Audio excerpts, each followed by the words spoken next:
Meanwhile, I've got some great news. One of the glue troopers says he has a couple of vacuform version of those planes from those Curtiss Falcon Helldivers from the movie King Kong that attacked Kong on top of the Empire State Building. Oh, that sounds cool. Are you gonna get one? I think see if I can work a trade with him. Well, if you get one of those, I'm gonna need a King Kong. Deal.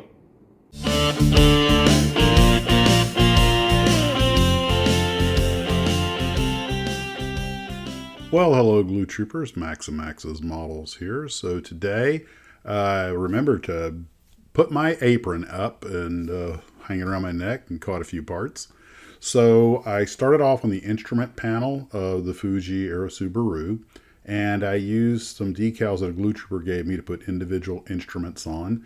And once that had hardened and the solver set had worked, I went ahead and put the yokes in, and it looked really, really nice. Then I chopped off the front of the engine so that I could make room in the cowling for the slug I need to weight down the nose of the airplane. I wound up having to do a lot of grinding because even though I'd cut off the front of the engine, I had to get it almost to where it was just maybe a millimeter thick, so the front of the cylinder showed. So then I put the cockpit together, and that turned out to be a little bit of a trick because it turns out that the pilot didn't fit.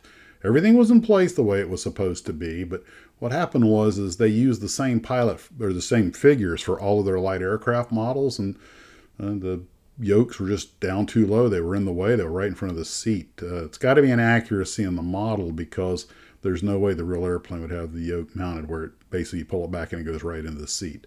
So I just glued the yoke into the pilot's hands and put him in there, and all was right with the universe. No big deal.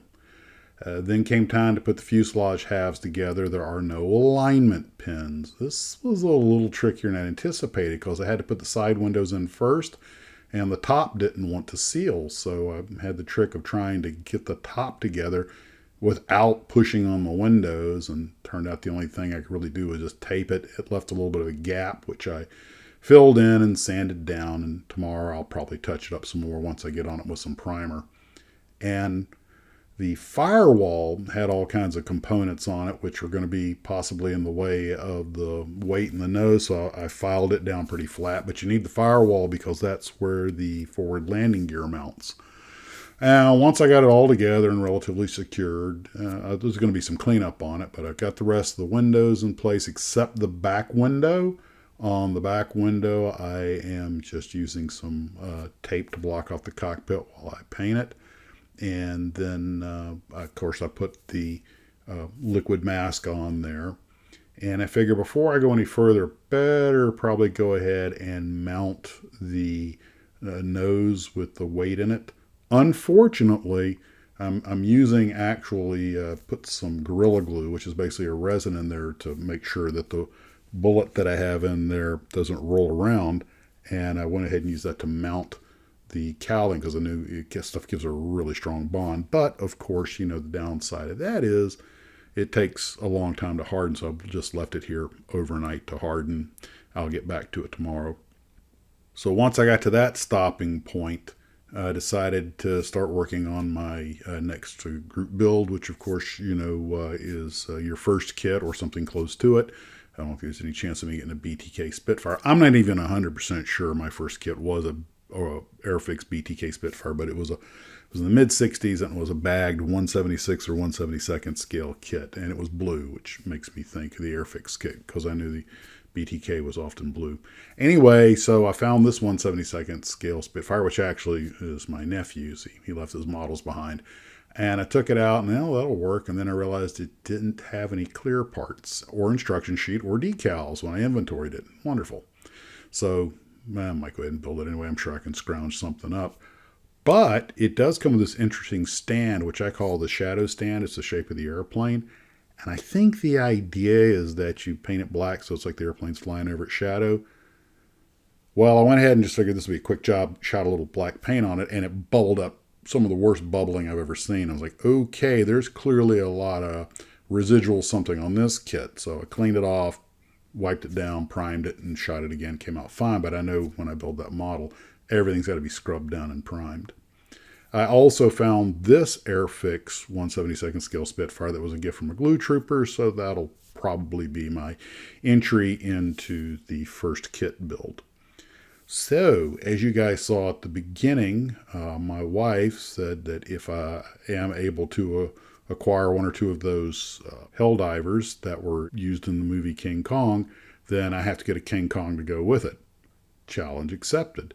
And I was really kind of surprised by some of the options. I thought, well, just go get an Atlantis King Kong kit and, put him on top of the Empire State Building, and that'll be that. And then I started looking at some of these other options that were out there. Dark Horse makes some interesting stuff, some big vinyl ones. And, of course, and it looked like it would actually do really well, although it's actually probably too big.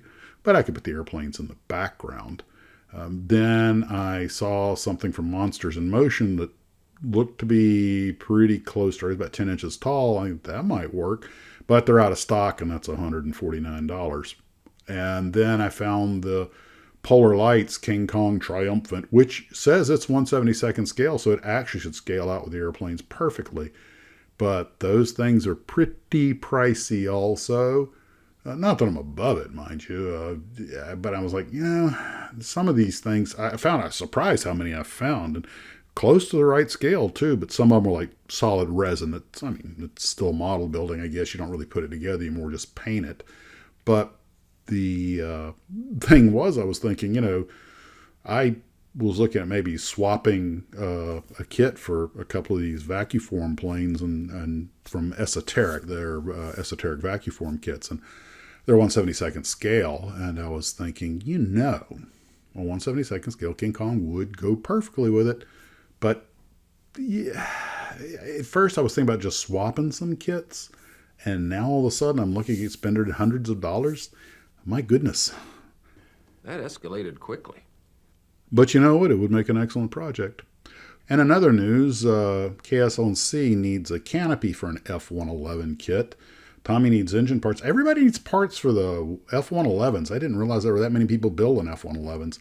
If I had one to donate, I'd gladly donate parts to you guys, but I don't think I have one. I'll look and see, but I'm pretty sure that's one plane I don't think I have. At least not in the right scale, but I don't think I have one at all. Well, that's all the news that is the news for tonight, guys. You take care of yourselves. We'll talk to you later, and as always, model on. One wing on backwards, pilot with a sideways face. Perfect for cinematic grace. I just wanna build King Kong, swatting little planes all day on a cardboard New York skyline, guarding all my pens and paperweights. If anyone asks, are you busy? I say this is history in chains, because my 9-inch foam King Kong goes wop, wop, wop on those tiny plastic planes. Oh yeah, hey! Some folks dream of travel, some folks dream of fame. I dream of tiny aviation and a monkey that forgets their name.